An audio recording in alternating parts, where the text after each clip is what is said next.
Hey, this is Rod Cleef, and you are listening to the Mailbox Money Show with Bronson Hill. All right. So, as an investor, I think it's so important to manage your own psychology. A lot of life, and even Tony Robbins says this, about 80% of life is just having the right psychology, having the right mindset. Only 20% is actually taking the right actions. If you get yourself in the right state, meaning you are making the right choices, you're approaching things the correct way. This is why I'm so big on morning routine, affirmations, reading books, continuing to grow, because as you grow, it changes the way you look at the world. You make connections that you would not have made. And I find most people don't do it. But I know because you're listening to this and you're watching this, you are basically going to be getting all those benefits. So this interview today with Steven Pesavento is awesome. I love Steven because he talks a lot about mindset. His show, the Investor Mindset Podcast. I've been a guest there a couple of times. A great show. I highly recommend you check it out. But let's jump into this interview. I think you're going to get a lot out of this. Welcome, Steven. So excited to have you today. How you doing, man? I'm excited to see you, my friend. Yeah, it's always good to see you, man. I always appreciate it. I always feel like I learned something when I talk to you. And I know we've worked on some deals together in the past. We've been friends for a while. And I just really love how you've integrated mindset into your life and into your business as well. So it's a rainy day here in LA, which is a little unusual. I know you're dead of winter in Colorado, but give us a little bit of your story and what kind of where you're coming from, and just let people know kind of how you got started and how you got to where you are today. Yeah, so the short version of it is, I had never owned a piece of real estate in my life, and back in 2013, I was going on a little trip and decided to rent out my place on Airbnb and realized that I actually got to go on vacation and get paid to do it. And quickly that ended up turning into 3 Airbnbs back in 2013, early days. And I was using that in order to fund and bootstrap another business that I was running. And in the end, about a year later, I realized, well, why am I still trying to run this other business? This is such a great strategy. And at the time, I still didn't even own any of those properties. I had rented them. They call it arbitrage now. Back in the day, we were just renting apartments and doing Airbnb. But then fast forward, started flipping houses in 2016, flipped over 200 houses in 2.5 years. Fast forward to 2019, started raising capital and investing specifically into multifamily. The same strategy that I had been using when I was flipping houses, but now applying that to a much larger asset that we go in and do all the same type of construction and upgrades. And in the past, 10 years, have bought over $180 million of real estate, raised over $50 million of equity and private notes, and have just continued to cycle that cash to be able to grow. And I think what I love about investing is that it's given me an opportunity, coming from, very low income type background, to be able to not only step into entrepreneurship, but to also be able to build wealth and have a lot of fun doing it. Yeah, it's amazing about real estate. I tell people, I don't love real estate, and they're kind of like, well, don't you do real estate? And I was like, well, it's not the real estate itself. It's what it allows you to do, the life it enables you to live. And I know you've experienced this a lot, and I have as well, just the financial freedom of really having time freedom and location freedom and being able to kind of structure your life really how you want it. One thing I did want to get in on this interview about is really you're big into mindset. You're a big mindset guy. I know you've done personal development stuff for years and years, and Tony Robbins and all kinds of different things. But talk to us a little bit about how mindset is really important, has been important for you, and how it impacts investors. Yeah. So mindset is what you think and what you believe, and it directly leads into the actions that you take, and therefore the outcomes you experience in your life. And what I love about understanding how the mind works is that when you start changing those thoughts and beliefs, you start changing the results that happen, and therefore you change your life. And so I started down this path of personal development and studying, great leaders many, many years ago. I didn't have a lot of great mentors right around me in my hometown or in my house. And so I had this burning desire to learn, like, how do I not experience the type of challenges that I was experiencing growing up? I wanted to learn, how do I be a better communicator? How do I go out and create income? How do I have the confidence to go and take the actions and take the risks and learn from the failures along the way? And so I dove really deep in to this idea of, growth and personal development. And for me, it's changed my whole life because it's given me a different lens to look at the world through. And even along this path over the last decade of building this business, my view of what is the most important, necessary thing for me to be doing in the business and in my life has changed and evolved. And I think that's what's so beautiful about this path of learning and growing and really focusing on mindset. And you've been on the Investor Mindset podcast. I've been doing this show for, almost 5 years, millions of downloads. And it's been really incredible because I've got to interview extremely successful people. And there's some things that are very similar along all of them. But the best part of it for me has been that focused attention on thinking differently and really taking on the investor mindset and what that really has meant for my life. Yeah, it's amazing. Mindset is such a big part of investing. Even the quote by Warren Buffett, be fearful when others are greedy and be greedy when others are fearful. There's a lot of psychology that goes into life, but also into investing. And most people statistically invest at the wrong time when things are too high. And when things are crashing, they'll want to sell and they'll panic. What is a way, and even if people kind of know that, it's hard to be able to manage that. Like, how do you tell yourself, okay, it's time to take chips off the table when things are going well, and how do you, double down when things, have crashed and there's blood in the streets? I mean, what are some things that, I think of mindset, that's kind of what comes to mind. Maybe there's some other things that come to mind for you, but I just love to see when somebody's looking at investing, how do you approach that type of thing with fear and greed?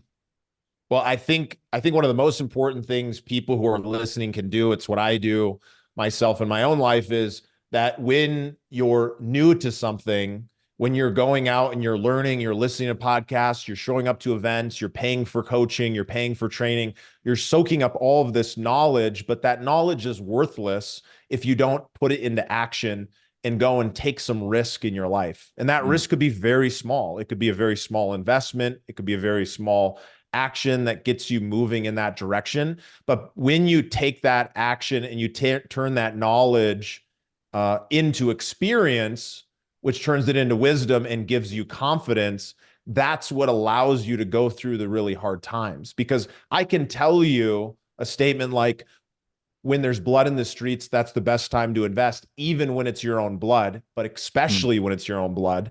And you hear that and you think, hey, well, if everyone else is fearful or people are losing money or there's capital calls in a specific sector of the industry, these challenges are happening, I should be triggered to recognize that, oh, that means that there's an opportunity here. And if others are pulling back, I should find a way to intelligently push forward.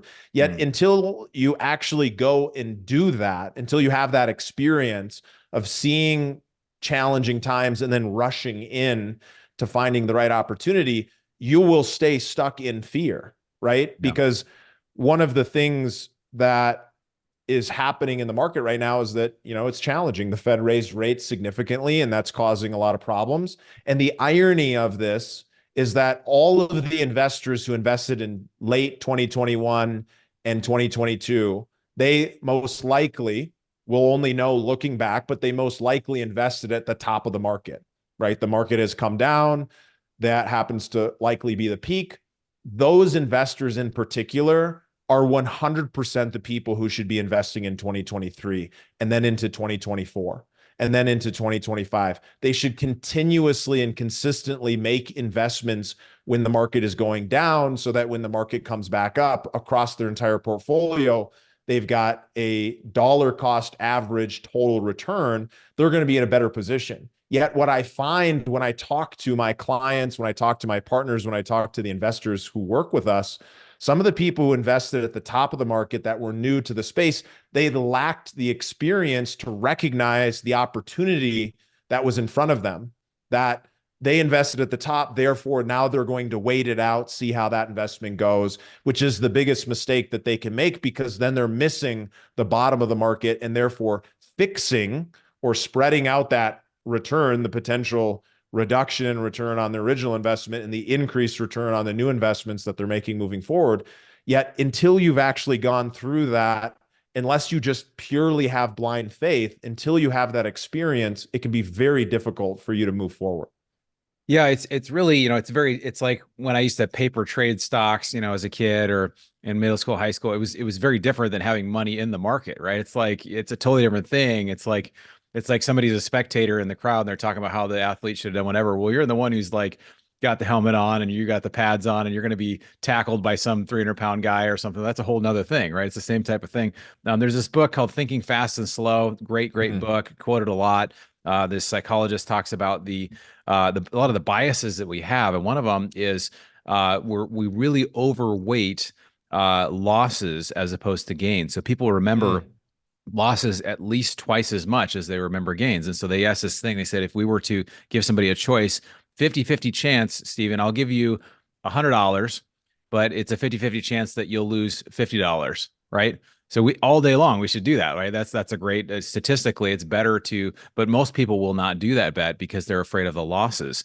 And so, what would you say to someone who's a lot of people we talked with, over 1,500 investor calls I've had individually. I know you've had a ton as well. What do you say to someone who has kind of the analysis paralysis that's been looking around for a long time? It's like, well, is it a good time to invest? Even I don't know. Like, what do you say to someone who kind of like isn't in the game yet to actually get them kind of moving?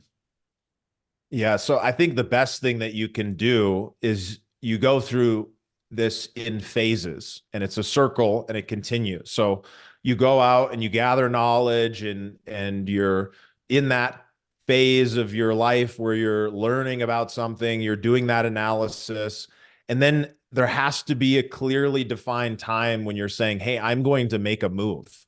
Yeah. I'm going to make a move and I'm going to learn from that move." And the intention of making a move when you're getting started investing is not to make money. This is a huge misconception. When you're just getting started, the intention of making that move is to learn a lesson, to be able to take the knowledge and turn it into wisdom so that you can then have confidence to make bigger moves and make more of the right moves and less of the wrong moves. Because you Yeah. always hear, okay, when I'm investing, I want to make sure that I don't lose my principal, because as long as I don't lose my principal, but I continue to get returns, then I'm going to continue to see a compounding effect that can be very big. But if I lose, 50% of my investment, I have to get much more than 50% return to get that investment back. So if you go into it from the perspective of, hey, I'm going to make a very small bet, I'm going to invest 25,000 or 50,000, depending on where you're at, that might seem like a lot of money. But when it comes to private investing, it's very difficult to get in without making a sizable bet in that range. But the intention is to take action and then start taking some lessons from that. The opposite of this would be you've got $1 million available to invest. You've never invested in private equity before, and you decide to invest all $1 million into one project or property.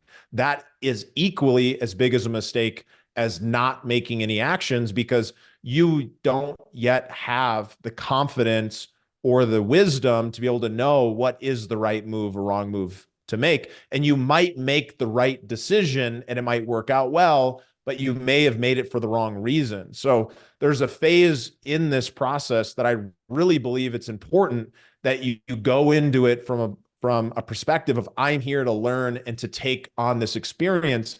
And the fastest way to increase the speed of that experience is to make some of those small bets, to then observe how they go, to then continue to gain knowledge and stack that on top, and then continue to increase the size of those investments that you're making so that you can be in that position to start seeing the results.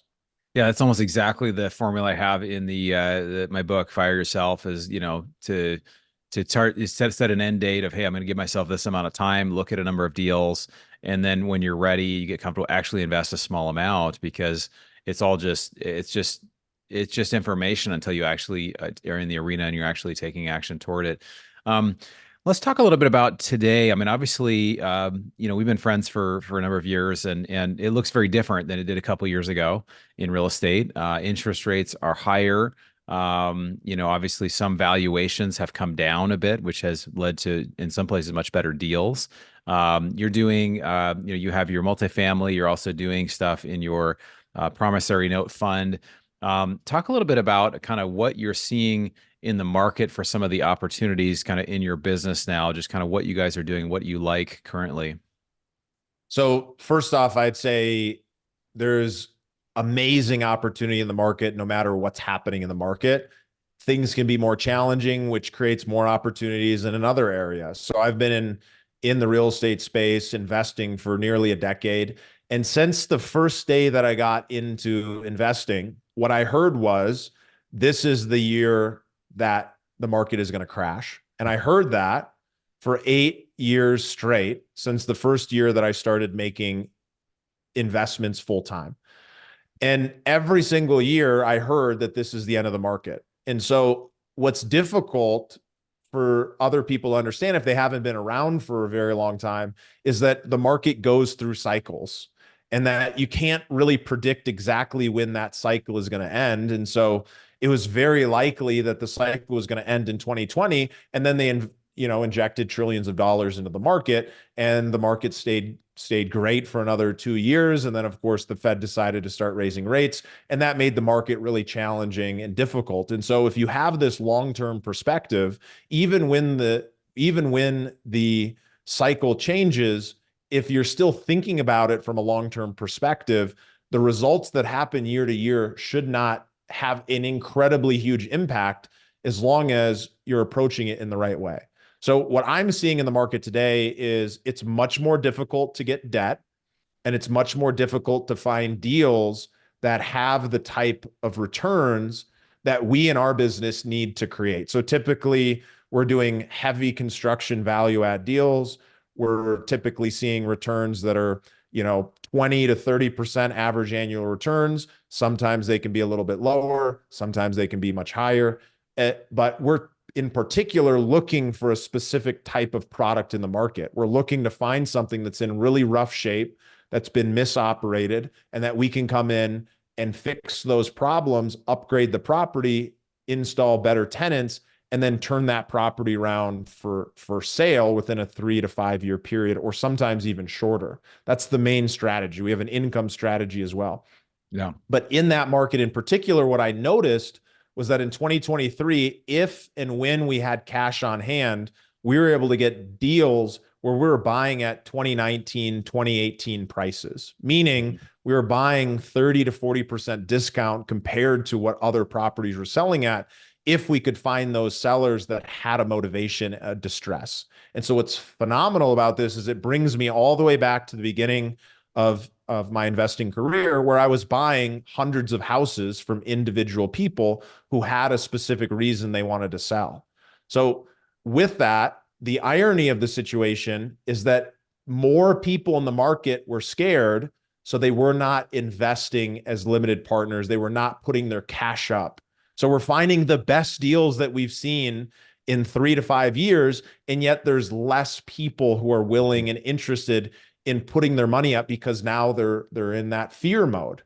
And so it's the irony of the situation where this is one of the best times to invest, yet one of the best times to invest because other people around you are not making that move.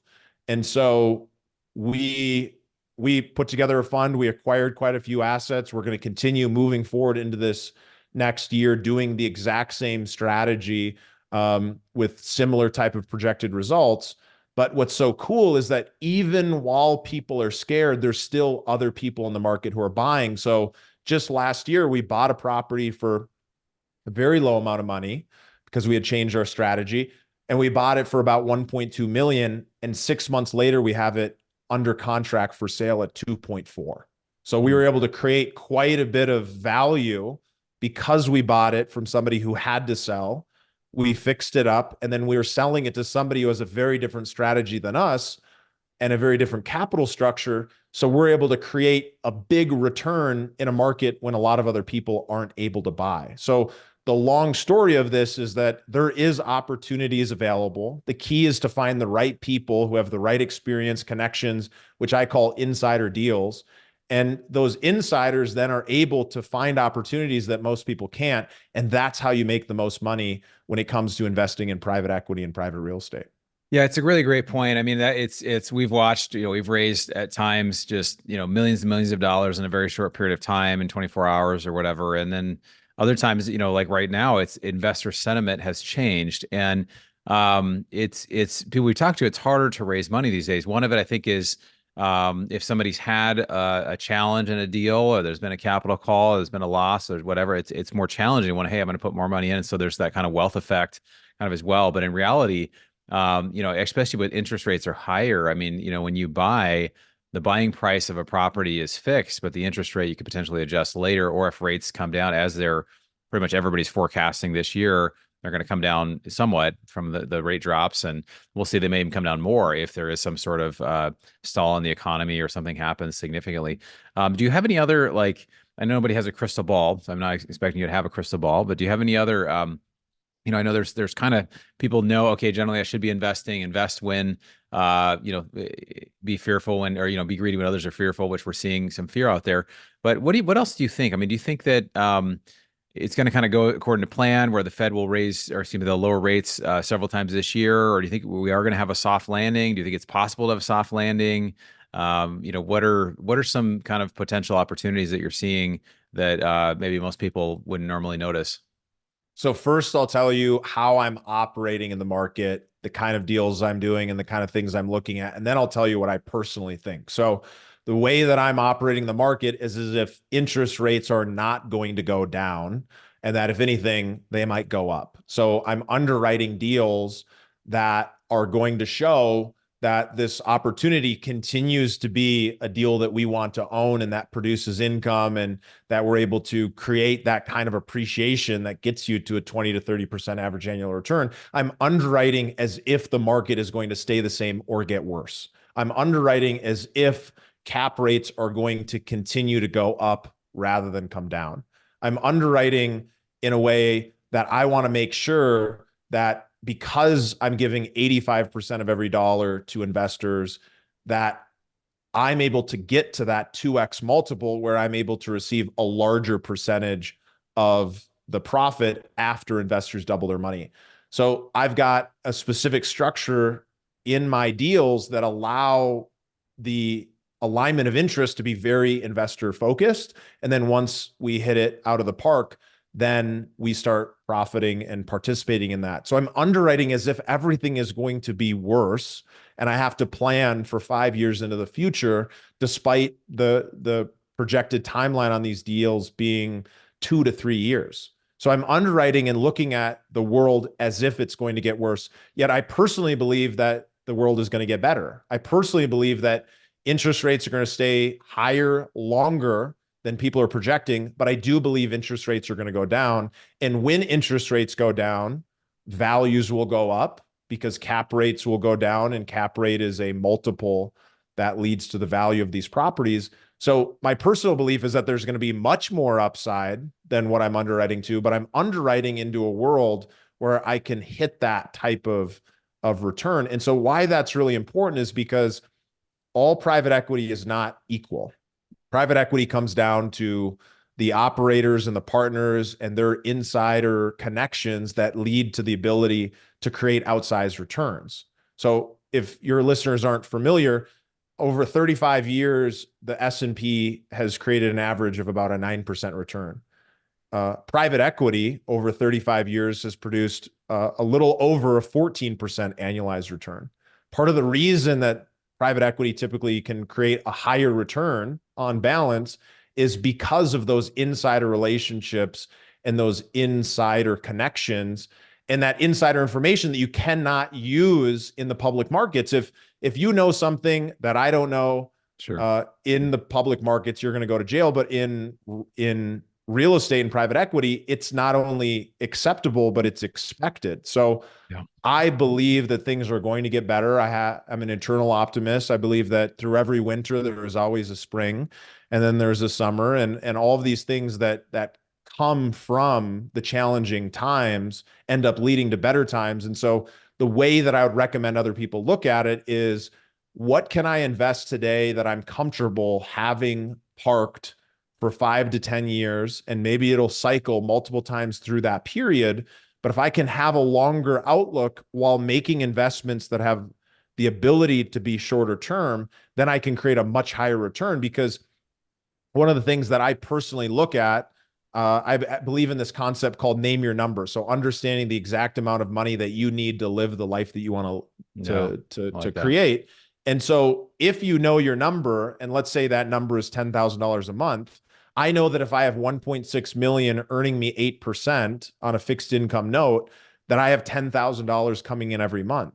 So if I have $100,000 and I'm going to invest that, I want to continue doubling it until I get to 1.6. So I'm going to turn 1 into 2 and 2 into 400,000 and 4 into 8 and 8 into 1.6. And so in those 3 to 4 multiplications, those doublings, I'm going to be able to get there even with what I would consider a very small amount of money. And so if you think from this long-term perspective with a target in mind, the answer is you should absolutely be investing today, not because it's going to help me or my business or Bronson or his business, but because you need to continuously make those investments over a period of time that will end up leading to the compounding effect to get you to your end goal. That's good. Steven, you're always so well put together in your words, man. I always admire that about you.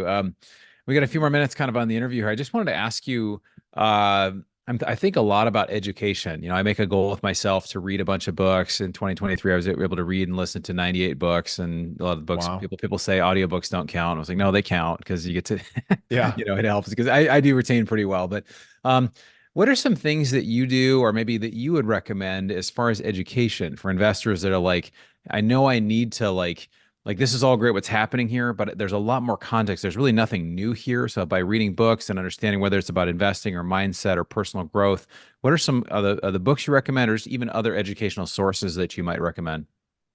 Well, I think investing in yourself leads to the biggest ROI because it's getting you that knowledge, and then you take that knowledge and you create that experience we talked about, which is wisdom.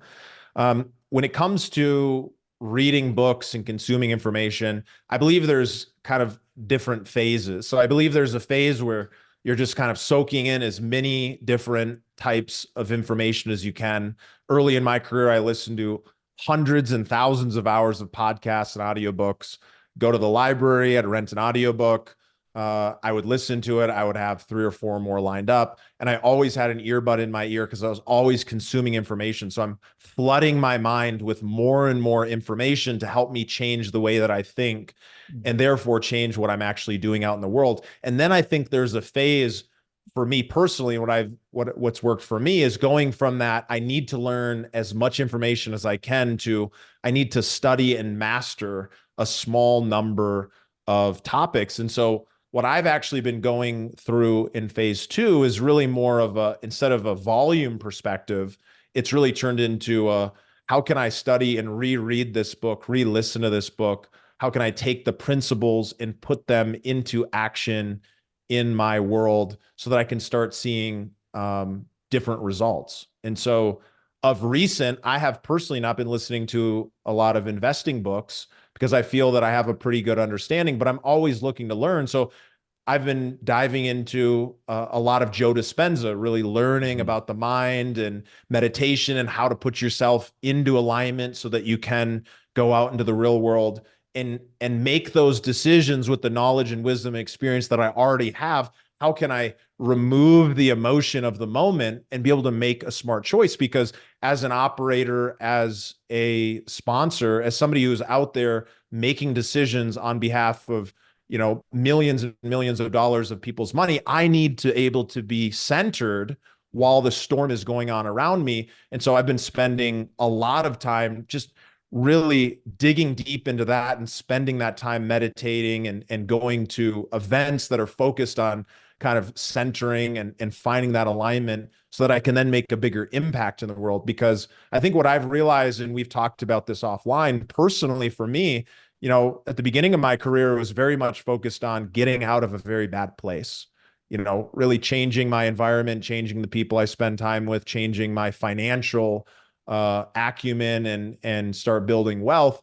And then there was a certain point where I realized, and this happens to people when, you know, they lose a job, or, you know, they lose a loved one in their life, or they have some really difficult thing happen, a divorce, some type of experience that really makes them wake up and realize that, you know, life is very different than this achiever, have to climb that achiever mountain. And for me, it happened about 4 years ago when I lost my sister. She died in a car accident. It was no one's fault. Couldn't blame anyone else, but had to really experience the tragedy and the challenge of that happening. And what it made me realize is that, one, life is short. We don't know when we're going to go.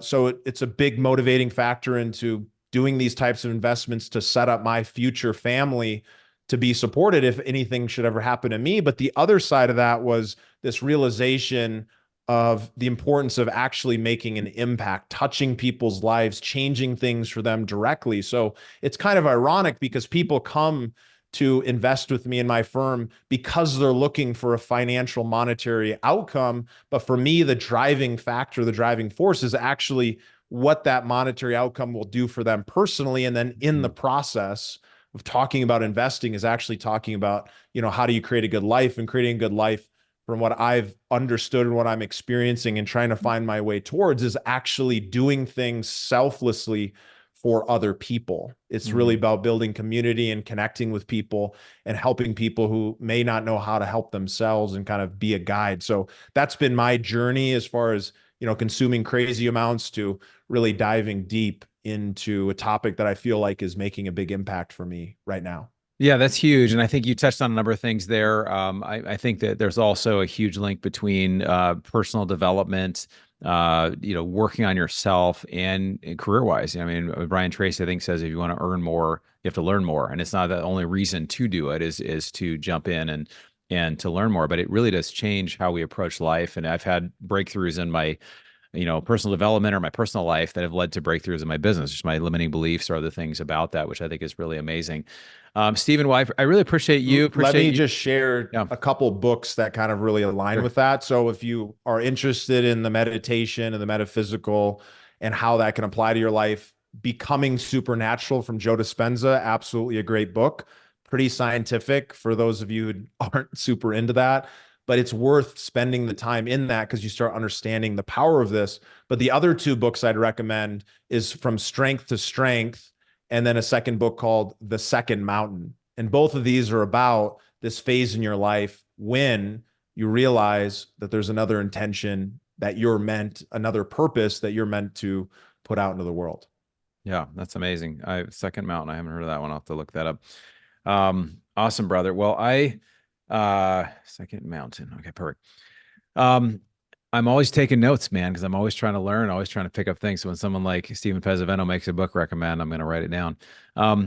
Thanks for what you shared, brother. Thanks for what you add to people's lives through your podcast, through your life, through your investing, through how you're really helping people to get where they want to go and really find their number. So I just want to honor and appreciate you for that. How can people follow you or get in touch or hear about your podcast? Yeah, the best place is the Investor Mindset podcast on any channel that you can think of, investormindset.com. If you're interested in investing with us, VonFinch.com has all the information. You can talk with members of my team. We have a 17-year certified financial planner that helps investors with understanding how to actually approach this concept beyond just making the investment to actually help strategize and plan for what you're looking for. Awesome. Cool, brother. Well, appreciate you, man. Looking forward to seeing you soon. Hopefully I'll get out to Colorado sometimes. We'll get on the slopes together and we can do some skiing or snowboarding, man. It'd be great, but really appreciate you being on the show today, and we'll have to have you back again soon. I love it. I really appreciate it, and thanks for listening. And just remember that, the reason we do this is to create a better life, and that there's going to be challenges along the way, but those are expected. It's how we face those challenges that end up leading to us actually getting the result. It's not about everything happening all at once. It's about staying consistent and continuing to build towards that good life. That's right. The obstacle is the way. So how we can leverage it to our advantage. So thanks so much, Steven. Appreciate you, brother. Okay, so Steven gave a lot of great recommendations and just things you can do to grow. I'm a big idea that leaders or readers or people that read really are people that can really start to make a difference in the world. There's that quote: "You're the average of the 5 people you spend the most time with." But there's also that you're to be the same person 5 years from now, except for the books you read and the people that you meet. So it is networking. It is who you're around, but it's also the information. It's also all of the the stuff that you're learning. And a lot of that comes through books. So he gave a few book recommendations there. Encourage you to check those out. And I hope you got something out of this episode. We also have some free resources for you. If you haven't got a hold of my book here behind me, Fire Yourself, at Amazon, we've just gotten to 100 reviews recently. And so we're kind of on a way. We're getting a lot of traction in that, which is great. So if you haven't checked it out, it just talks to you on a plan on how to replace your working income with passive income in 3 years or less, how to get started actually passive investing. So if you're on the fence, you haven't actually invested, or maybe you have, but you're just kind of feeling a little bit kind of held back with what's going on in the economy, it's really important that you keep taking actions, whether that's educating or making a goal to invest or finding things that are non-real estate investments. Like we do a lot of non-alternative or non-real estate investments that are alternatives, such as ATMs and car washes, oil and gas, different types of things, because there are a lot of things out there that can really meet your needs. So keep going after it. Keep pursuing what you need. Find a way to replace your income with passive income, or just find a way to generate it. Maybe you don't need the income. Maybe you have a business or you sold it, but you just would love to have a way to have your money work for you. This is what we're talking about here. So thanks for taking the time to educate yourself. We'll look forward to seeing you on the next episode of the Mailbox Money Show. You've been listening to the Mailbox Money Podcast. For more free resources, articles, and videos, go to bronsonequity.com. There you can download your copy of the special report, The Single Best Investment Strategy During and After a Pandemic. None of the information shared here is an offer to buy a specific investment, and this is for educational purposes only. Consult your financial, legal, and tax professionals and use your own common sense before making any investment decisions. Thanks for joining us, and be sure to tune in next time for more Mailbox Money.